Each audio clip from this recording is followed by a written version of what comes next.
ಚಾಮರಾಜನಗರ ಜಿಲ್ಲೆ ಗುಂಡ್ಲುಪೇಟೆಯ ಬಂಡೀಪುರ ಬಳಿ ಹುಲಿ ದಾಳಿಗೆ ವ್ಯಕ್ತಿಯೋರ್ವ ಬಲಿಯಾಗಿದ್ದಾನೆ. ಮಳೆಯೂರು ರೇಂಜ್ ಹಳೆ ಹೆಗ್ಗುಡಿಲು ಬಳಿ ಹುಲಿ ದಾಳಿಗೆ 32 ವರ್ಷದ ದಂಡನಾಯಕ ಎಂಬುವರು ಪ್ರಾಣವನ್ನು ತೆತ್ತಿದ್ದಾರೆ. ಜಮೀನಿಗೆ ಎತ್ತುಗಳೊಂದಿಗೆ ಹೋಗುವಾಗ ಹುಲಿ ದಾಳಿಯನ್ನು ನಡೆಸಿದೆ. ನರಭಕ್ಷಕ ಹುಲಿಯನ್ನ ಸೆರೆಹಿಡಿಯಬೇಕೆಂದು ಸ್ಥಳೀಯರು ಇದೀಗ ಆಗ್ರಹಿಸಿದ್ದಾರೆ.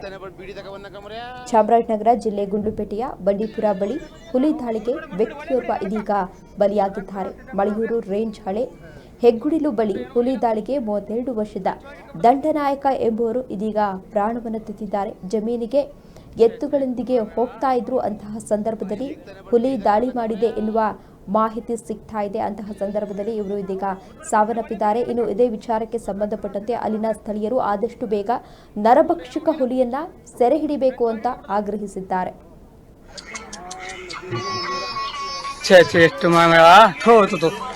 ಈಗ ತಾನೇ ಬಂದು ಬೀಡಿ ತಗೊಂಡ ಕಮರೆ ಮುಟ್ಬಿಡಿ ಒಳ್ಳೆ ಬಿಡಿ ಜಡಕ ಹೊಡೆದ ಕುಡದ ತಿಂದ